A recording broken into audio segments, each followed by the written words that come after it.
So the research, so tell me about the research. Like this is the part that people,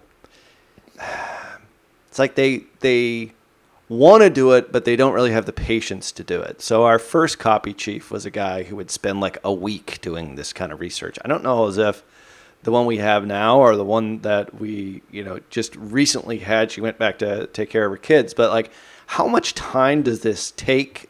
Like take us through stepwise, because this is ultimately where you're going to find the real idea for your ad. And remember, I mean, there's not that many tricks out there from a media buying perspective. Like every once in a while we'll come across one, but like the front facing ad to cold traffic, the people who don't know who you are, depending on where they are on, the awareness curve, either they're unaware, problem aware, or solution aware, like how do you pull them in? All this comes from doing the research. Like it's not like you just look at the product and you say, oh, like that's it. I mean, you could do that. You could get lucky. You could hit it out of the park with that great idea, but chances are you've got to do the work prior to actually coming up with that great idea for an ad. Like, so tell me like how that sort of starts, how you guys will typically like create this whole thing. I know we have a name for it that we use inside Tier 11, but take us through that whole process.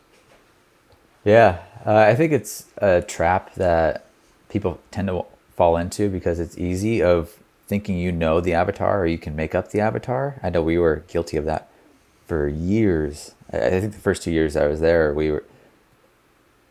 we spent a lot of time just coming up with avatars based on what we thought was best. But really, when the first copy chief came on, he pointed out the error of our ways and showed us this is what your customers are really saying, are really wanting. And I think that when you're looking for a copy chief, the thing that you want isn't necessarily the research, but they understand the psychology of how people work and how people buy things and interact with things.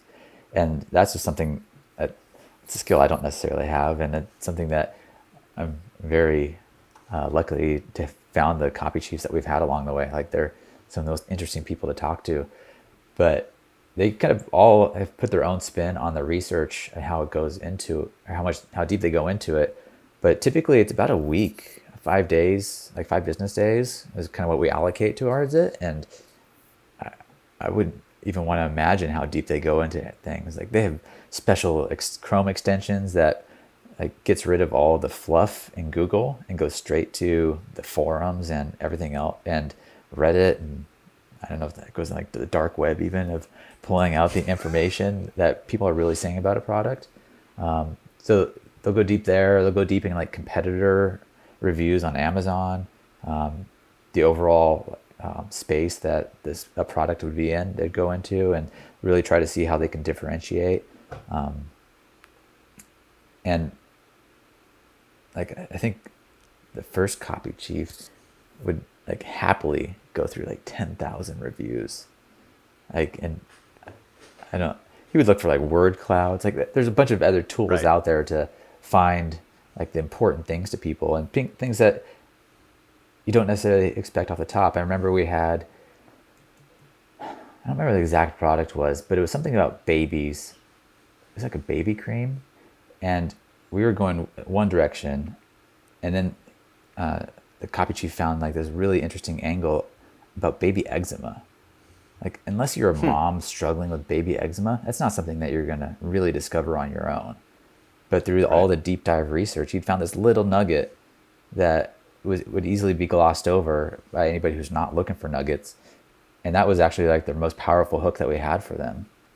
And it was just one little, like he just happened to catch it. Like, how do you know it's not just like a non sequitur? It's the thing that's just like way out there.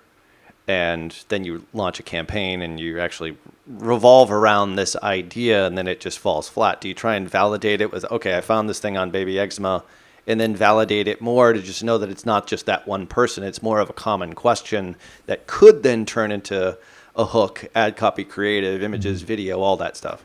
Yeah, there's kind of a few levels to that. If you start to see more people talking about a specific use case, that'd be a good indicator of it having some legs. But really, I think it's like the kind of language around it and how the emotion that's tied to it. Like moms who are struggling for figuring out a way to remove eczema for the baby are pretty passionate about, and often like at the end of their rope. So the language that surrounds that is often going to be a little bit like desperate and emotional. And so anytime you see like high levels of emotion around specific hooks, like that's something to like really look into. And then from there, right, I mean, that's for being in this advertising world that we're in now, right? We're super lucky just to be able to test, right? We can put out a simple image with a little bit of eczema based text on it and see if it has legs. And then if that's the case, then keep expanding upon that creative suite, getting a little bit deeper into maybe some animated stuff or educational videos, leaning into pain points, kind of putting pressure on those pain points, and then of course showcasing the benefits and after state. And then if we can get, So of course, like testimonials around that, that's like gold, because people even want better, to yeah. know that they're not alone in their problem. And if this product helps other people like them solve that problem, they're more likely to purchase that.